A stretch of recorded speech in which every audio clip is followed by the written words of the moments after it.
Dan ini kalau cerita. Nanti biar sampean tahu silsilah ilmu saya. Saya ini umurnya sudah 40 lebih, makanya hidup saya anggap saya mulai sekarang. Ya, dan saya paling sering sholat itu ya sekarang. Itu begini, misalnya ngeten ini yang masalah nyata.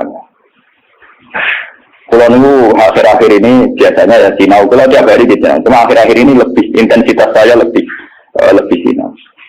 Ketika saya baca hadis termasuk alamatnya kiamat, itu banyak zina. Yang kedua itu wayurfa'ul ilmu, dan ilmu itu hilang. Ilmu apa? Hilang. Dulu pulau baca itu di Bukhari di Muslim itu nangis sejadi-jadi. Pulau berilmu hadis itu nangis, dan saya takut anak-anak saya nanti, anak cucu kita nanti akan mengalami masa kebodohan masal. Kebodohan masal misalnya gini ya, nanti kalau ulama itu tidak terawat hadis dulu, tidak mau ngomong hukum, itu nanti uang kuwala-walik.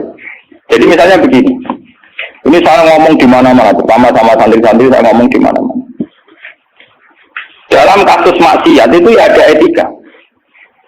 Misalnya orang yang di niklab atau orang yang misalnya yang ngorder orang nakal, itu juga ada aturannya.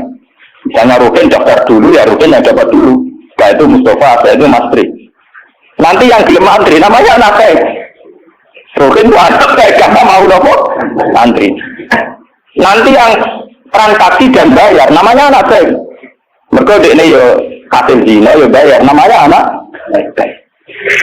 Khawatirku nanti kalau ilmu itu sudah hilang, nanti kemaksiatan sudah ada. Sehingga buat dia mana baik, dia tetap zina tapi dia mana baik karena dia zinanya yang bayar ya mau antri. Paham ya? Orang melihat konser yang pornografi, yang mempertontonkan aurat. Kalau matanya pakai tiket, namanya apa? Penonton baik. Tapi kalau muka-muka tribun nggak ada tiket, penonton jelek. Padahal cara Allah sama jelek nggak berdoa porno. Paham? Ilmu itu pasti nanti hilang. Dan itu yang pasti dimaksud Rasulullah yurfa'ul ilmu. Ilmu itu nanti hilang oleh etika sosial. Meskipun dalam etika itu terjadi kebobrokan agama. Itu yang paling saya takut. Nanti itu kebaikan itu dalam keburukan. Jadi tadi orang nonton konten pornografi atau kamu bayar dia untuk penonton baik. Kamu nonton, gue ngaruh ke bayar. Terus coba penonton itu baik.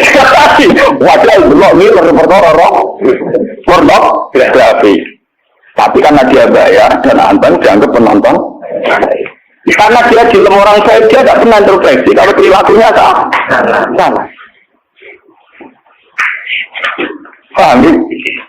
Nanti itu pasti masuknya Rasulullah itu begitu. Itu di cara-cara ada, tapi saya memahami begitu. Nanti pasti hilang. Makanya saya bersumpah sampai saya mati pun saya akan ngomong ilmu. Meskipun orang kayak saya itu tidak populer. Saya itu sering dikritik sama teman-teman saya isinya dari pidato. Gus ini apa jenara belum pidato? Nanti kalau pidato gak pede, nanti untuk ngomong kulo. Gak jawab tenan, gak siap. Menguruskan aku ya jawabanku. Kalau aku sekali orang satu aturan, aku tetap sering pidato. Iya, macam-macam. Tidak gini terus kalau tenangan. Jadi nanti wayur faul ilmu itu begitu. Ilmu itu akan hilang karena kalah oleh etika. Etika dalam kemaksiatan tadi. Makanya saya pernah punya santri. Dia itu punya toko konten. Dia ngeluh ke saya tuh. Sebelum Dewi jaringan itu benar. Jadi orang sholat kita nyali. Tapi dia cerita. Oke, negeri PNS itu kan punya gaji tetap, paham ya? Gaji apa? Rasa tersinggung, biasa wah itu. Anggaplah mau mengerti pangeran, gue tak kayak itu. Bila kan kamu dalam orang. Itu ya toh. Yang satu murah. Dia itu punya toko kan. Ya itu pakai PNS kan bulan gaji tahu, gue aja dikit. Terus itulah. Uangnya rokan gue, teori santri loh. Buka aurat, jadi ngerok. Tapi tak belajar itu bayar. Jadi aku pembeli yang baik. Nah, contoh ya rokan, kautan ketat, tapi pembeli yang baik. Mereka enggak. Kalau ditokok, seolah begini lagi sekolah itu betul. Tapi tak belajar itu. Nah, jadi melayani kan. Pembeli yang tidak. Wah, saya ini proses. Wah, itu gua masuk ke umum. Jadi kalau semua sekolah mantap loh. Ini mau rapati soleh. Ini no, maksudnya rapati soleh perkara aurat itu, perkara PNS itu, perkara nopo aurat itu kan salah apa? Masih protes PNS ini. Jadi aku mau pengurus masjid. Pengurus masjid dia sumbangan wong sing terkenal korupsi atau terindikasi korupsi nyumbang 10 juta. Yang tukang etika 10.000 kira-kira nggak karuan. Akhirnya pengurus masjid terbiasa nganggap itu orang baik. Mereka nyumbang 10 juta. Yang tukang etika nyumbang itu ya termasuk ini lah. Nanti itu zaman itu.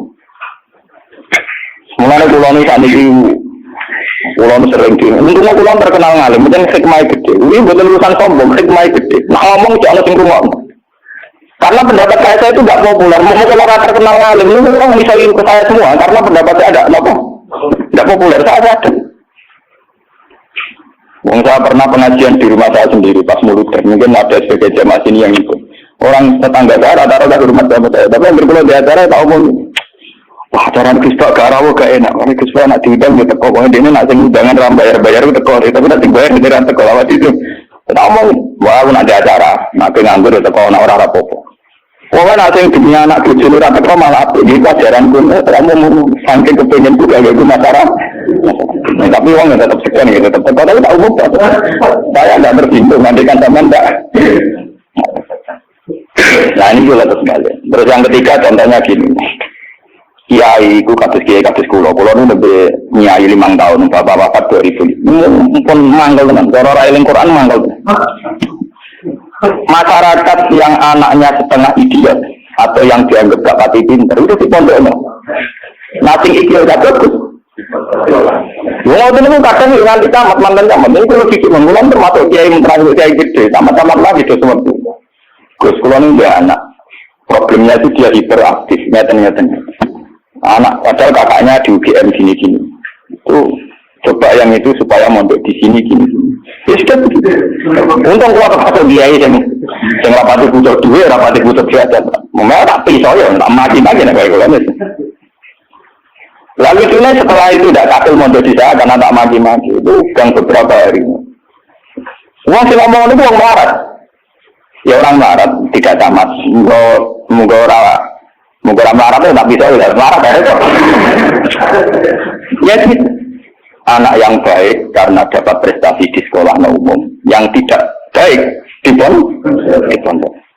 Wah nyorok Gusti kula sak minggu ini wong suka kalau dia bisa lagi itu tersembunyi kan etika keulamaan kan bisa marah tuh ora oleh.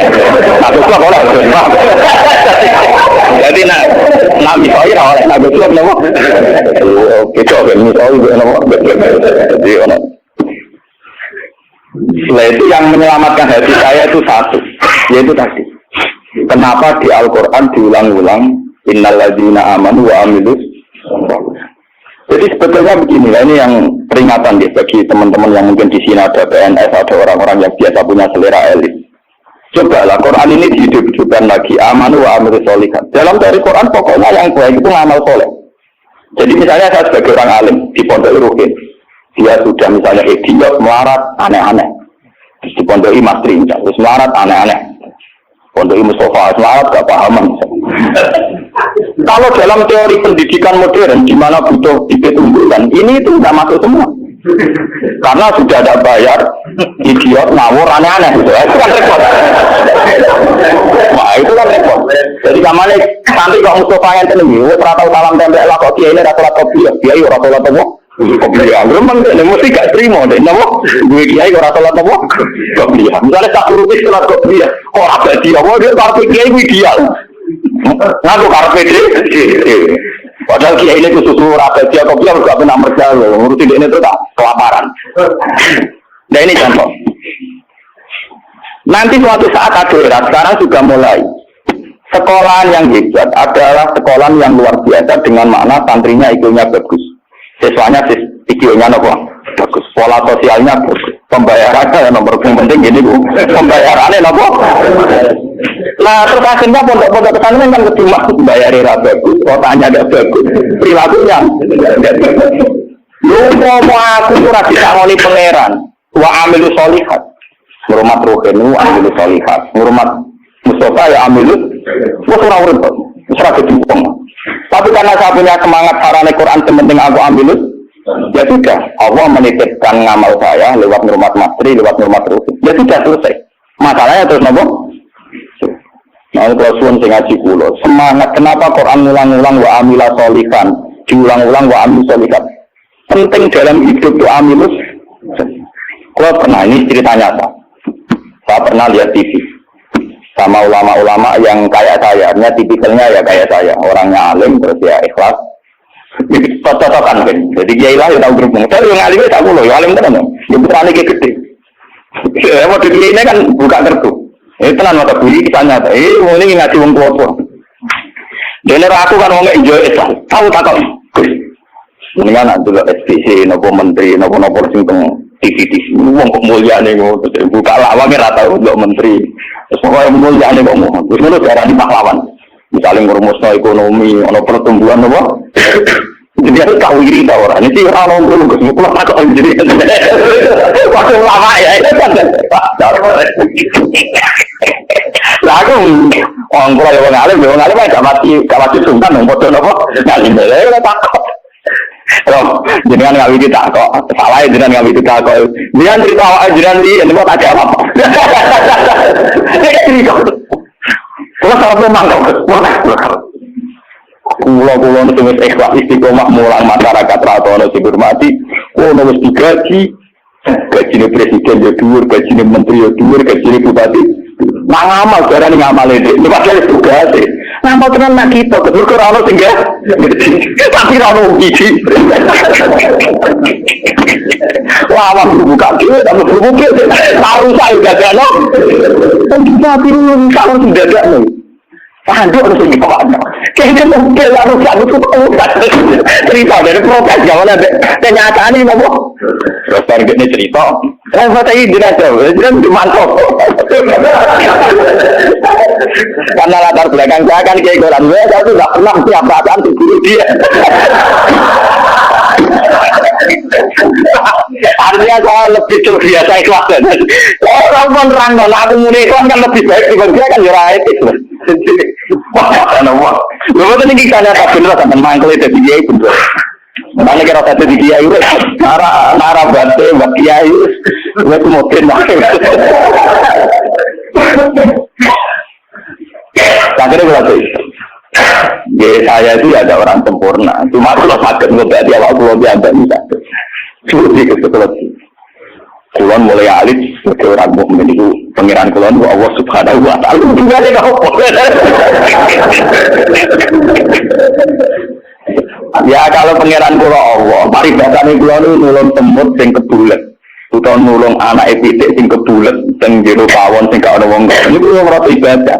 Mergo ngamal kula disisi ya Gusti Allah. Ana wong melarat gak iso mangan. Terus kula kei dhuwit 5.000 kelar mangan. Ini kula nggih ngrasa ibadah, mergo sing biji kula Allah lantir. Kalau mereka yang mesti kan wartawan.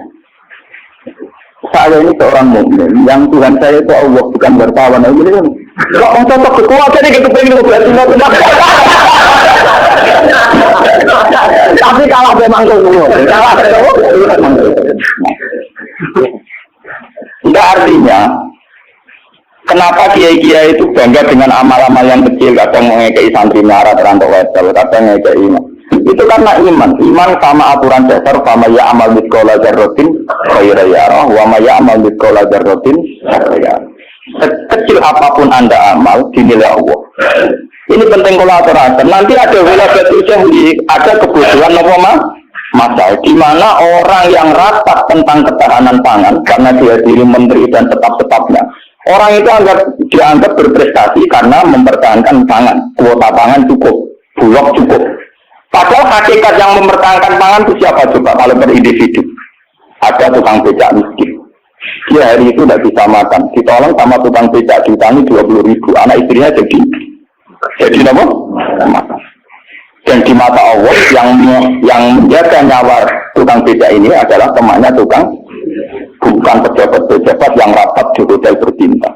Meskipun saya ngakui fungsi mereka, tapi kalau saya disuruh ngakui fungsi mereka juga harus ngakui fungsi sosial yang dilakukan rakyat.